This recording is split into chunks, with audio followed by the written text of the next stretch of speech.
श्री कृष्ण गोविंद हरि मुरारी हे नाथ नारायण वासुदेव। राधे राधे प्यारे भक्तों, आप सभी को कार्तिक मास की हार्दिक शुभकामनाएं। आशा करती हूँ कि मैं आप सभी अपने घर में सभी कुशल होंगे। आज से कार्तिक मास शुरू हो गया है। आज से आप हमारे इस चैनल पे हर दिन नियम से कार्तिक मास महात्म की कथा सुनेंगे। आपसे अनुरोध है कि हर एक अध्याय से लेकर अंतिम अध्याय तक हमारे साथ जुड़े रहिएगा। आज कार्तिक मास का प्रथम दिन है और इस पवित्र अवसर पर हम भगवान की महिमा का स्मरण करते हुए कथा की शुरुआत करेंगे। ये कार्तिक मास की महिमा का समय है जब हरि के नाम का जप और कथा का श्रवण हमें संसार सागर से पार ले जा सकता है। तो आइए आज की कथा को श्री हरि जी के चरणों में समर्पित करते हैं और कथा की शुरुआत करते हैं। भगवान श्री कृष्ण और बूढ़ी माई की कथा से कार्तिक मास महात्म का प्रारंभ आज हम तुलसी जी की कथा के साथ करते हैं, क्योंकि कार्तिक के महीने में सभी औरतें तुलसी जी को जल से सींचती हैं और ऐसी ही एक बूढ़ी माई भी थी जो कार्तिक मास में तुलसी जी को सींचती थी। और जब वह तुलसी जी को सींचने के लिए जाती थी तो तुलसी माता से ये कहा करती थी कि हे तुलसी माता, सत्य की दाता, मैं तेरा विरवा सींचती हूँ। मुझे बहू दे, पीले रंग की धोती दे, मीठा ग्रास दे, वैकुंठ में वास दे, अच्छी मौत दे, चंदन का काठ दे, अच्छा राज दे और खाने को दाल भात दे और एकादशी के दिन कान्हा जी का कंधा दे। बुढ़िया की ये बातें सुनकर अब तुलसी माता धीरे धीरे सूखने लगी। तुलसी माता को इस प्रकार सूखता देखकर एक दिन भगवान कृष्ण ने उनसे पूछा कि हे तुलसी, तुम प्रतिदिन सूखती क्यों जा रही हो? तो तुलसी माता कहने लगी, बस मेरे मन की बात मत पूछो। भगवान ने कहा, अरे मैं नहीं पूछूंगा तो कौन पूछेगा? फिर तुलसी माता कहती है, एक बुढ़िया आती है और मन की बात कहकर चली जाती है। मैं तो उसकी सभी बातें पूरी कर दूंगी, लेकिन कान्हा जी का कंधा कहाँ से मैं लाऊंगी? तुलसी जी की बात सुनकर भगवान श्री कृष्ण कहने लगे, वह बुढ़िया मरेगी तो अपने आप ही मैं कंधा देने आ जाऊंगा। तुम बूढ़ी माई से ये बात कह देना। इसके बाद कुछ दिनों बाद वह बुढ़िया मर गई और जब वह बुढ़िया मर गई, उसके मरने के बाद सारा गांव इकट्ठा हो गया और उसका अंतिम संस्कार आने पर जब उसे गांव के लोगों के अर्थी पर उठाने लगे तब वह बुढ़िया बहुत भारी हो गई, जिससे उस बूढ़ी माई की अर्थी टस से मस नहीं हो रही थी। किसी से भी वह हिली नहीं। तब सभी कहने लगे, ये तो बहुत संस्कारी थी, ये तो बहुत पूजा पाठ करती थी, कोई भी पाप नहीं किया, फिर आज मरने के बाद ये इतनी भारी कैसी हो गई? तब श्री कृष्ण जी बूढ़े ब्राह्मण के रूप में आए और कहने लगे कि गांव के लोगों से यहाँ क्या हो रहा है? तब लोगों ने कहा, ये बुढ़िया माई मर गई है, इसकी अर्थी बहुत ही भारी हो गई है और ये उठ नहीं पा रही है, ये बहुत ही पापनी होगी। तब श्री कृष्ण जो बूढ़े ब्राह्मण के रूप में थे, उन्होंने कहा, मुझे उनके कान में जाकर कुछ कहने दो, तब ये अर्थी हल्की हो जाएगी।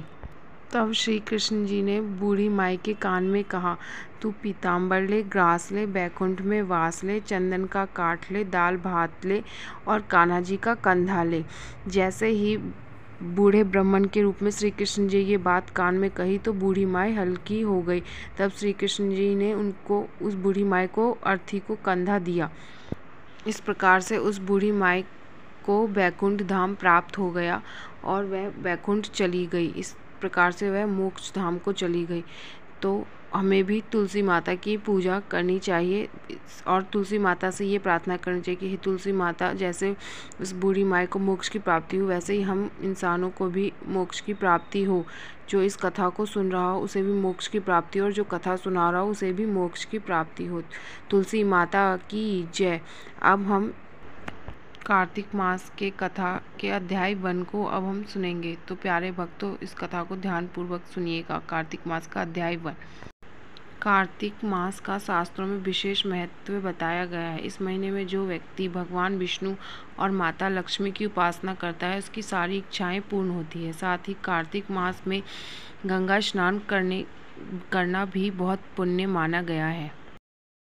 श्री सूत जी बोले, जब देवर्षि नारद श्री कृष्ण चंद्र जी से मंथन करके चले गए तब हर्ष से गर्द होकर सत्यभामा ने अपने पति श्री कृष्ण चंद्र जी से कहा, हे स्वामिनी, मैं धन्य हूँ, मेरा सफल जीवन धन्य है। मैं अपने आप को कृतज्ञ समझती हूँ। मेरे जन्मदाता व माता पिता भी धन्य है, क्योंकि उन्होंने निसंदेह त्रिलोक सुंदरी मुझे सत्यभामा को जन्म दिया और इस सुंदरता का ही प्रभाव है कि आप 16,000 स्त्रियों के रहते हुए भी मैं आपको विशेष प्रिय हूँ। केवल इसी सुंदरता का ही प्रभाव से आपकी 16,000 स्त्रियों के रहते हुए भी मैं आपकी विशेष प्रिय हूँ। केवल इसी के लिए मैंने कल्प वृक्ष के साथ आदि पुरुष आपको विधिपूर्वक संकल्प कर नारद के लिए उस समय समर्पित कर दिया था जब संसार के लोग कल्प वृक्ष का नाम भी नहीं जानते थे। वही कल्पवृक्ष उस समय से मेरे आंगन में लगा हुआ है।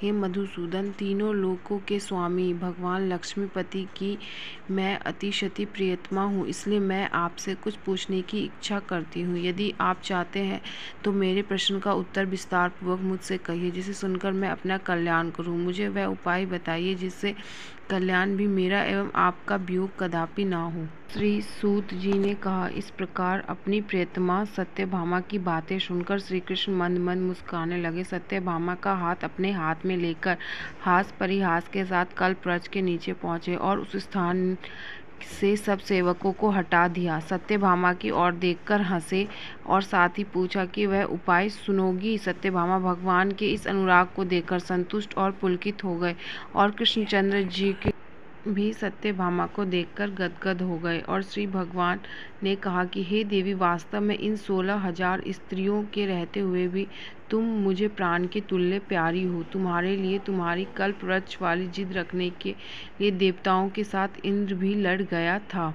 हे प्यारी, तुम पूछना चाहती हो वह बड़ी ही अद्भुत बात है। तुम्हें मैं जो किसी को ना देने वाली वस्तु को भी दे देता हूँ, ना करने वाला काम भी करता हूँ, छिपाने वाला बात भी कह देता हूँ, तो फिर मुझसे पूछने की आवश्यकता ही क्यों थी? तुम्हारे मन में जो प्रश्न है पूछो, मैं कहूँगा। सत्यभामा ने कहा, हे नाथ, मैंने पूर्व जन्म में कौन सा दान, व्रत अथवा तपस्या की थी जिसके प्रभाव से मैं संसार में पैदा होकर भी संसार की बाधाओं से मुक्त हूँ और आपकी अर्धांगिनी हूँ। सर्वदा गरुड़ पर सवार करती हूँ और आपके साथ इंद्र की देवताओं के यहाँ आपके जाने पर भी मैं आपके साथ जाती हूँ। यही मैं पूछती हूँ कि मैंने उस जन्म में कौन सा शुभ कर्म किया था, पूर्व जन्म में मैं कौन थी, मेरा कैसा स्वभाव था और मैं किसकी पुत्री थी।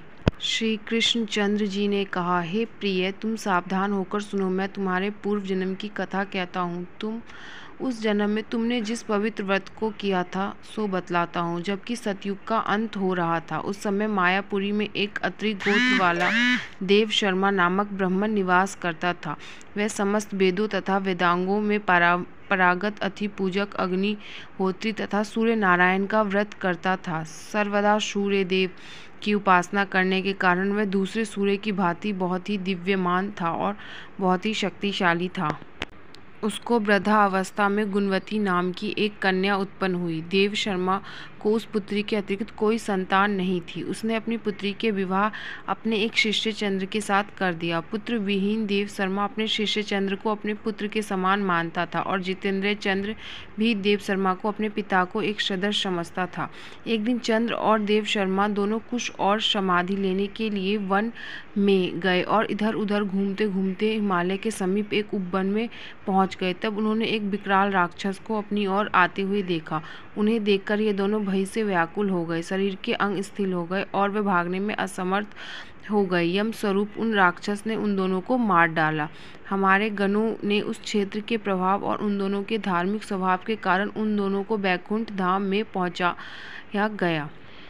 जीवन भर उन दोनों ने जो सूर्य देव का आराधना किया था, उसी से मैं उन पर प्रसन्न था। हे प्रिय सर्व सूर्यपासक, गणेश जी के पूजक, वैष्णव और शक्ति के पूजक, जैसे वर्षा का पानी समुद्र में गिरता है उसी भांति ये सब अंत में मेरे ही समीप आते हैं। अकेले ही नाम और क्रिया के भेद से 5 रूपों में विभक्त हूँ। जैसे किसी का नाम देवदत्त है, वही देवदत्त किसी का बाप है, किसी का पुत्र है, किसी का भाई और किसी का भतीजा, लेकिन वास्तव में वह एक देवदत्त एक ही है।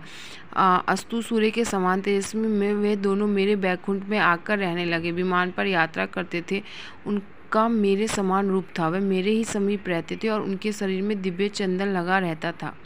श्री सूत जी ने 88,000 सनकादिक ऋषियों से कहा, अब मैं आपको कार्तिक मास की कथा विस्तार पूर्वक सुनाता हूँ, जिसका श्रवण करने से मनुष्य के सभी पाप नष्ट हो जाते हैं और अंत समय में बैकुंठ धाम की प्राप्ति होती है। सूत जी ने कहा, कृष्ण जी की अनुमति से लेकर देवर्षि नारद के चले जाने के पश्चात सत्यभामा प्रसन्न होकर भगवान कृष्ण बोले, हे प्रभु, मैं धन्य हूँ, मेरा जन्म सफल हुआ। मुझे जैसे त्रिलोक सुंदरी में जन्मदाता भी धन्य है, जो आपकी 16,000 स्त्रियों के बीच मैं आपकी परम प्यारी पत्नी बनी हूँ। मैंने आपके साथ नारद जी को ये कल्पवृक्ष आदि पुरुष विधिपूर्वक दान में दिया, परंतु वही कल्पवृक्ष मेरे घर में लड़ाया करता था। यह बात मृत्यु लोक में किसी स्त्री को ज्ञात नहीं है। त्रिलोकीनाथ, मैं आपसे कुछ पूछने की इच्छुक हूँ, तो आप मुझे कृपया कार्तिक महात्म्य की कथा विस्तार पूर्वक से बताइए, जिससे सुनकर मेरा हित हो और जिसके कारण से पूरे विश्व का भी कल्याण हो। भी आप मुझसे विमुख ना हो। सत्यभामा के ऐसे वचन सुनकर श्री कृष्ण ने हंसते हुए सत्यभामा का हाथ पकड़ा और सेवकों को वहीं रुकने के लिए कहकर विलासयुक्त अपनी पत्नी को कल्प वृक्ष के नीचे ले गए और फिर हंसकर बोले, हे प्रिय, 16,000 रानियों में से तुम मुझे प्राणों के समान प्यारी हो। तुम्हारे लिए मैंने इंद्र एवं देवताओं के साथ विरोध किया था। हे कांते, जो बात तुमने मुझसे पूछी है उसे सुनो। एक दिन मैंने तुम्हारी इच्छा पूर्ति के लिए गरुड़ पर सवार होकर इंद्रलोक जाकर कल्पवृक्ष मांगा। इंद्र द्वारा मना किए जाने पर इंद्र एवं गरुड़ में घोर संग्राम हुआ और गौलोक में भी गरुड़ जी गायों से युद्ध करने लगे। गरुड़ जी की चोंच की चोट से उनके कान एवं पूंछ कटकर गिरने लगे, जिससे 3 वस्तुएं उत्पन्न हुई। कान से तंबाकू, पूंछ से गोभी और रक्त से मेहंदी बनी। इन तीनों का प्रयोग करने वाले को मोक्ष नहीं मिलता। तब गौ ने क्रोधित होकर गरुड़ पर वार किया, जिससे उसके 3 पंख टूटकर गिर गए। इससे पहले पंख से नीलकंठ, दूसरे से मोर और तीसरे से चकवाचक भी उत्पन्न हुए। हे प्रिय, इन तीनों का दर्शन करने के मात्र से ही शुभ फल प्राप्त हो जाता है। यह सुनकर सत्यभामा ने कहा, हे प्रभु, मुझे कृपया मेरे पूर्व जन्म के बारे में बताइए। और ये बात तो उन्होंने पहले भी पूछी ही थी। सत्यभामा ने श्री कृष्ण से ये बात पहले भी पूछी थी। तो श्री कृष्ण जी बताते हैं कि फिर सत्यभामा कहती हैं कि मैंने पूर्व जन्म में कौन सा जप किया, जो मेरा स्वभाव कैसा था, मेरे जन्मदाता कौन था, मैंने ऐसे कौन से पुण्य कर्म जिससे मैं आपकी अर्धांगिनी बनी, प्रभु मुझे बताइए। श्री कृष्ण ने कहा, प्रिय, मैं तुम्हें तुम्हारे पूर्व जन्म के पुण्य कर्म को विस्तार से बताता हूँ, तुम इसको बिल्कुल विधि पूर्वक सुनो। पूर्व जन्म में सतयुग में अंत में मायापुरी में अत्रि गोत्र विद्वान का ज्ञाता देवशर्मा नामक एक ब्राह्मण निवास करता था। वह प्रतिदिन अतिथियों की सेवा, हवन और सूर्य भगवान का पूजा किया करता था। वह सूर्य के समान तेजस्वी था। वृद्ध अवस्था में उसे गुणवती नाम की, मतलब जब वह बुढ़ा हो चुका था तो उसे गुणवती नाम की एक कन्या प्राप्त हुई थी। ऐसा श्री कृष्ण जी बताते हैं सत्यभामा को। उस पुत्रहीन ब्राह्मण ने अपनी कन्या का विवाह अपने ही चंद्र नामक शिष्य के साथ कर दिया था। उस पुत्रहीन ब्राह्मण, मतलब जो पुत्रहीन था, जिसको पुत्र नहीं था, उसकी जो पुत्री थी, उसने अपनी कन्या का विवाह चंद्र नामक, यानी जो उसका शिष्य था, उसका नाम चंद्र था, उसी के साथ कर दिया था। वह चंद्र को अपने पुत्र के समान मानता था। वो जो उसका शिष्य था, वह उसको अपने पुत्र के समान मानता था, वो जो वृद्धावस्था का ब्राह्मण था। और चंद्र भी उसे अपने पिता की भांति सम्मान देता था। वो भी उसकी बहुत ज़्यादा सम्मान रिस्पेक्ट करता था। एक दिन वह दोनों कुशवास समाधि लेने के लिए जंगल में गए। जब वे हिमालय की तलहटी पे भ्रमण कर रहे थे, यानी जब वे हिमालय की तलहटी पे घूम रहे थे, तब उन्हें एक राक्षस आता हुआ दिखाई दिया। उस राक्षस को देखकर भय के कारण उनके अंग स्थिर हो गए और वे वहाँ से भागने में भी असमर्थ हो गए। तब उस काल के सामने राक्षस ने उन दोनों को मार डाला। क्योंकि वे धर्म आत्मा थे, इसलिए मेरे पार्षद उन्हें मेरे बैकुंठ धाम में मेरे पास लाए। उन दोनों द्वारा आजीवन सूर्य भगवान की पूजा किए जाने के कारण मैं दोनों पर अति प्रसन्न हुआ। और गणेश जी, शिव जी और सूर्य देवी, इन सब की पूजा करने वाले मनुष्यों की स्वर्ग की प्राप्ति होती है। मैं एक होता हुआ भी काल और कर्म के भेद से 5 प्रकार का हूँ। जैसे एक देवदत्त पिता है, भ्राता है, उसी प्रकार से जब वे दोनों विमानों पर आरूढ़ होकर सूर्य के समान तेजस्वी रूपवान चंदन की माला धारण किए हुए मेरे भवन में आए, तो वे दिव्य भोगों को भोगने लगे। तो ये थी प्यारे भक्तों, ये थी कार्तिक महात्म्य की अध्याय 1 की कथा। तो इसमें श्री कृष्ण जी ने सत्यभामा को बताया है कि वह उनके समीप कैसे गई, उनका पूर्वजन्म की क्या उनके कर्म करे हुए थे। तो आपने इसे ध्यानपूर्वक ज़रूर सुना होगा। मैं ऐसा करती हूँ आपको ये अध्याय बहुत ही पसंद आया होगा। आप अपने कर्म अच्छे करिए और कार्तिक मास के महीने में धर्म कर्म करिए, स्नान करिए, दान करिए, पुण्य करिए, सब करिए, अच्छे कर्म करिए, क्योंकि अच्छे कर्म से ही इंसान एक अच्छा मनुष्य बनता है और वो लास्ट में बैकुंठ में जाता है। तो मैं आशा करती हूँ कि आपको ये ये कथा बहुत ही अच्छी लगी होगी। अगर आपको ये कथा पसंद आई तो आप इसका अध्याय 2 भी ज़रूर सुनिएगा। आपको कार्तिक मास में रोज़ इस चैनल पे कथा ज़रूर सुनिएगा। आपको इस चैनल पे रोज़ कथा सुनने को मिलेगा। ये लड्डू गोपाल नाम का चैनल है। इस पे आपको ठाकुर जी के शॉर्ट्स भी देखने को मिलेंगे। अगर आपको पसंद आए तो ज़रूर देखिएगा। चैनल को लाइक, सब्सक्राइब एंड शेयर ज़रूर करिएगा। राधे राधे एवरीवन।